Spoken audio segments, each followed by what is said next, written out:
Hello, I'm Simon from Macula. I'm one of the co-founders and leading mostly product at Macula. Hi, I'm MK. I'm the co-founder and CEO at Macula. Very interesting insight from my side for 2023 is that I feel more companies are moving and looking to monetize their after-sales services. While we have seen in the past that a lot of big machine manufacturers like Tetra Pak, Trumpf or Sidel are like really going heavy on monetizing after sales. A lot of small and medium-sized businesses really haven't tapped into this yet. In 2023, we've repeatedly heard from our customers that one of their biggest burning problem was access to qualified service engineers. We do see a very big opportunity, and recently a lot of our customers trying things out and trying to find better ways on how to monetize after sales service.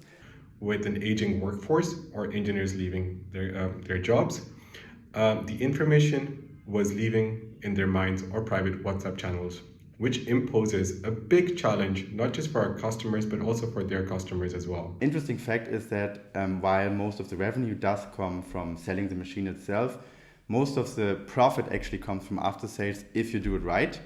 And I think that is where I feel right now a lot of people and companies are experimenting on how to do it better and how to get it better and really get the maximum profit out of the after sales service. As a result of this trend or realization, there is an increasing trend towards adoption or openness towards the adoption of digital tools in their aftermarket business. Companies are trying to monetize their SLAs better. So while big organizations usually have SLAs in place with their customers, we do see that a lot of small companies don't really use SLAs yet with their customers, and they're really missing out, and they're trying to change that. And that is, I think, a very interesting way forward to really think how and what can we do in our after-sales operations.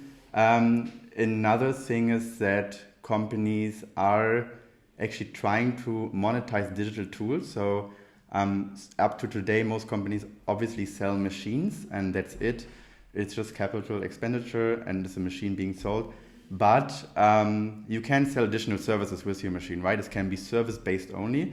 It's just a service that you sell when someone comes on site and fixes the machine. But we see companies also moving to sell digital add-ons, like a customer portal, special spare part shops to their customer, which they only provide to customers who have a special SLA with them in order to incentivize and bring customers and moving them into SLAs and then improving their profits and also creating recurring revenue from these kind of setups.